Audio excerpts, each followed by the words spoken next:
Chapter 23. Valentine. When Brian and I pulled into the circular drive at the ranch, I brought the vet to a perfect stop. When I glanced over at Brian, I thought he had been praying. We turned to see Grail and Caden strolling out hand in hand and then stopping and waiting for us. Then behind them sauntered Tony and Parker, as if Parker owned the place. I was the first to greet them, while Brian grabbed my backpack. Parker reached out to me for a hug, and I fell into his friendly embrace. "Welcome to Meadows Ranch. You should see it. It's to die for."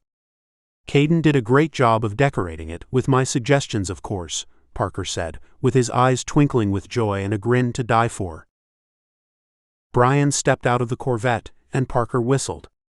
I didn't know whether he was whistling at the car, or Brian. It couldn't be me. Brian was the type Parker liked, and that was his husband's type, because they had similarities with their bodies: muscular arms, powerful chests, handsome with dark hair, brown eyes, and tanned complexions. "Oh God, look at that body," he said, leaning on Tony's shoulder with his mouth open. Tony chuckled, devoid of jealousy. Parker clarified his remarks when he turned to Tony. "Baby, I love that car. Can you buy me one?" Parker begged. "When do you want it?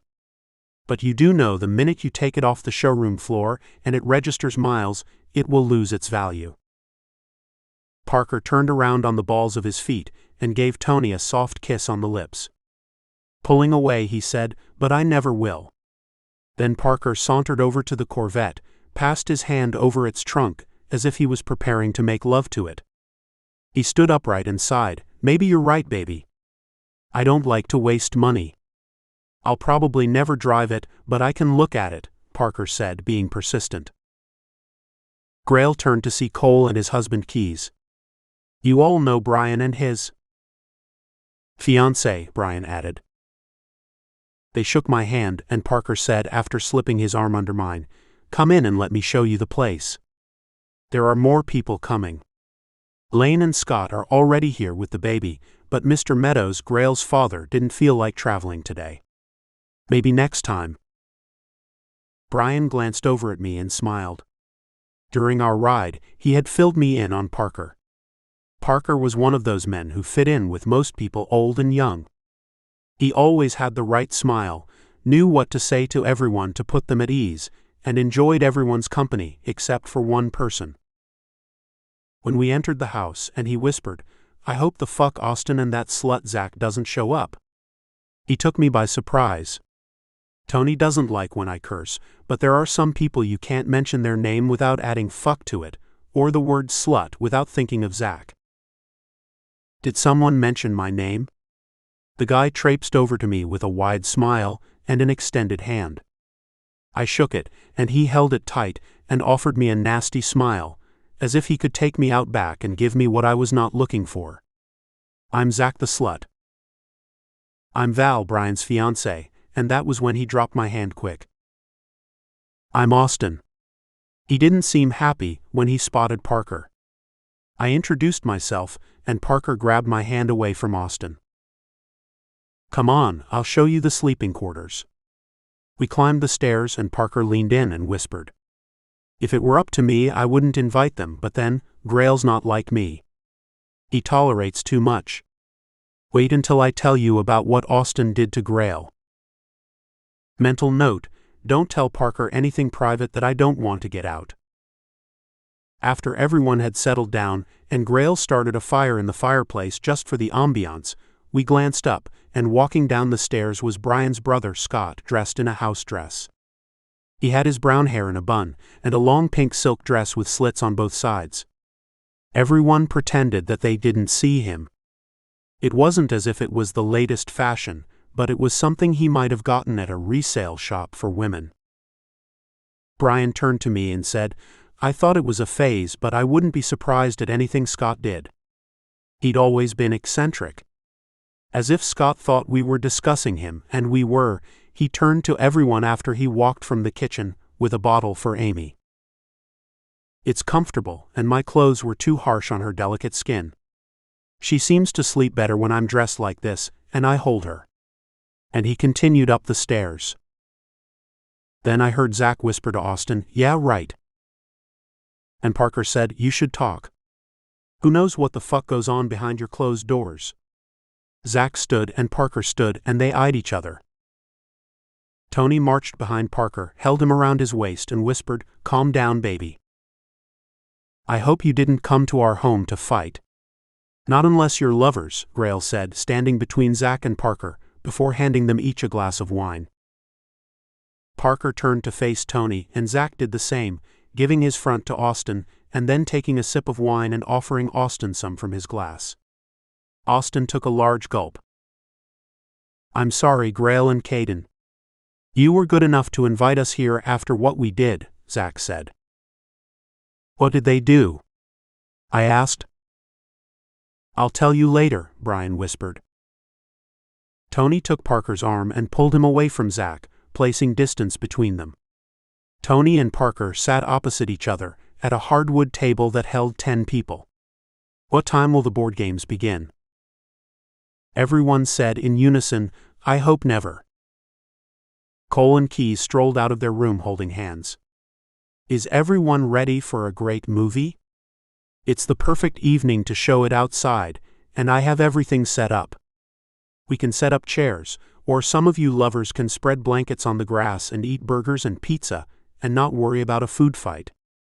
He turned to Zach and Parker, "Or drop food and wine on this beautiful furniture." No one answered. They looked at their partners and rolled their eyes. "I saw that," Cole said, narrowing his eyes.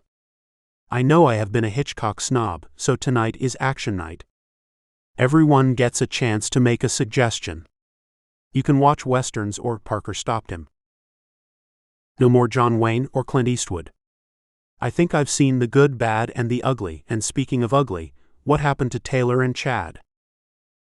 The door swung open, and Taylor was out of breath as he pushed Chad into the house. "It's a good thing you had a ramp built," Taylor said to Grail, when Grail rose from the sofa to get the door and hold it open so Taylor could help Chad inside.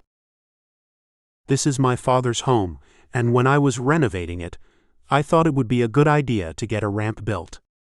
We don't think about those things when we're young." Chad glanced up at Grail. "I never thought I'd need help," Chad said. "And I'm a young man. And here I am letting a man." "My name is Taylor, you ungrateful dick." Taylor stomped away and sat next to Parker. "It's your fault, Parker. You teamed me up with a straight, ungrateful war veteran who doesn't want to be here and hates everyone and probably because he doesn't want to be around gay men. Well, get over it, Chad, you're stuck with me." The guys heard Taylor and raised their eyebrows, but didn't say a word. They were probably too polite and felt sorry for Chad. "I don't hate everyone, just you, Taylor. My brother is gay, now what do you say about that?" "I don't have a problem with anyone. It's you. You treat me like shit," Chad said. "And what about me, you dick?" Taylor said to Chad. "Don't I have feelings too? You expect me to give you respect when you won't give me any. Do you think I like to hear you call me a dick when I can't do something for myself?" "You can't or won't," Taylor snapped in an accusatory voice. "Time out. Time out. No one is allowed to fight inside my home. This is the no fighting zone," Caden ordered. "Take it outside. You have all the room you'll need there, and while we're speaking of the outside, Brian and Val will take cabin number 1, and Taylor and Chad will have cabin number 2. "Why do we have to be together?" Taylor questioned. "You see, we can't stand to be around each other. It was bad enough being in a car with him for an hour, and now this. Because you're his caretaker for now, and that's the agreement we had," Parker said. "And you're getting paid overtime," Parker said, answering Taylor, who was standing with his hands in his pockets sulking. "We don't have any more rooms inside, and if we did, you wouldn't get one with your bickering. We have a baby to think about," Hayden added. Austin nodded his head in agreement. Parker eyed Austin and sucked his teeth. "I had the cabins renovated, and you will be pleasantly surprised. Don't complain until you've seen them, Grail said. It's not the cabins but him. He thinks because he's straight that makes him better than me. It just makes him uninformed. Taylor narrowed his eyes and offered Chad a tight smile. I have 2 brothers who are gay, and that makes you uninformed and an arrogant gay dick, Chad revealed. Brian reached for my hand and we stood together. I didn't come here to listen to everyone squabble about things that aren't important. What did you come for, Brian? And I don't think it was to commune with nature, Lane said, chuckling with Scott. Amy is asleep, and it's time to eat and watch a movie, and then the board games. Val and I have things to talk about, and if it's about nature, then that's our business, Brian said, bringing my hand to his mouth and giving me a light kiss. Look around you, Val. These are our new friends, and they are a messed up bunch of gay men, and one straight dude who surrounded himself with gay men. Now what do you think is going to happen? Something new and interesting, I said, smiling. It's nice to have met all of you again. I hope the next time is at our place, I said, before Brian tugged at my hand. Well, as we wait for that new and different thing to occur, let's go to the cabin and get some rest, while all our new and interesting friends try to get along. Grail handed Brian the keys to cabin 1, waggled his eyebrows and grinned. I hope you find it as accommodating, quiet, and magical as Caden and I found it. You won't need food. I'm sure it's the last thing on your mind, but there's a fridge filled with wine, sushi, and a frozen pizza if you get hungry. The breakfast buffet starts at 9, Caden said, his hand around Grail's waist. I hope that place does as much for you as it did for Grail and me. Like Grail said, it's enchanted. We had lights placed along the path to guide you there. Then I saw Austin and Zach whispering, and I heard Parker ask Tony, why didn't we get a cabin? The frozen pizza will be fine for the evening, Brian admitted. We'll see you guys for breakfast, Brian added as he opened the patio doors. We spotted Cole and Keys setting up the chairs in front of a large screen for his movies. His partner, Keys, rushed over to take a look at the grill on the patio. I could smell the meat and my stomach growled. Do you still want to be a vegetarian? No. And I don't want to be a virgin either, but for now, all I know is I want you to take me and hold me tight, I said as we found the path and continued following it into the wooded area filled with pine trees. It took a few minutes for us to reach the bungalow, and when Brian opened the door, it was like a mini suite in the woods. There were shutters on the windows, a small kitchen with fridge and microwave, and a bar to seat 2 people. The one room had an ornamental wood-burning fireplace, and against the wall a small bed. There's a wonderful little bathroom with a shower for 2, and it had a bench. It was like those miniature houses you see advertised. It was delightful and secluded. I don't have a change of clothes or anything to sleep in. It's cool in here. I left everything at Grail's. I groaned when I realized that we had left in a hurry, because we were running away from the negativity. I was sure when everyone got together, and the wine was flowing, and everyone had a drink in their hands, then it would be different. That was everyone except Chad and Taylor. Those 2 together were a volcanic combination, ready to blow. Brian pulled me to him, slid his finger over my lower lip. I opened my mouth to accommodate his thumb. Since when do you need clothes with me? As long as you have me, you will never have to be cold again. Brian removed his shirt and dropped it. I gazed at him with his thick dark black hair on his chest, leading down to his treasure trail. I placed my palm flat over his chest and I felt his heart beating fast, his chest motion up and down. Brian placed his hand over mine and kissed my lips. He glanced into my eyes. You are the most beautiful thing I've ever seen in my life. I knew I would never find a man that looks like you, and is as sweet as you are. That's why I don't want to let you go. But if you tell me that you don't want me after we're married, I'll understand. Why would you understand? If for any reason I tell you that, then don't waste any time finding me.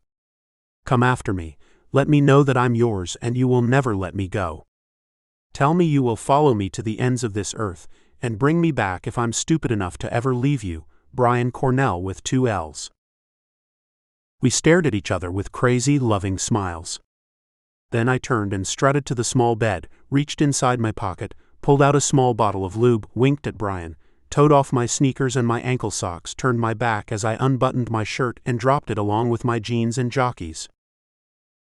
Then I lay face down on the bed and craned my head in his direction. Are you going to just stand there, my big bear, or are you going to make me yours? Brian quickly stripped, and I felt his worn body ease against mine. The first man I want to see in the morning, and the last I see at night. Breathless, I said, You're a man-killer, B. Have you always been this? Oversexed? Horny? I was going to say passionate. I don't think I will ever tire of wanting you inside me. I think we were meant for each other, B, because I think I'm ready for you again, I admitted. Brian held me in his arms. All over, baby, and I've given you everything I have. Make sure I die in your arms. Don't think you can be rid of me just like that, Mr. Cornell with 2 L's. This is the end of Book 1 in the Redeem series. Rescue Me can be read alone.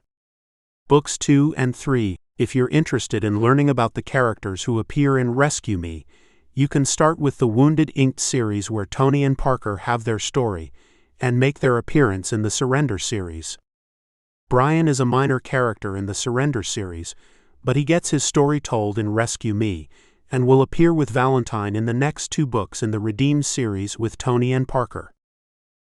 Below is an excerpt from My First in the Surrender series where Brian's character is revealed.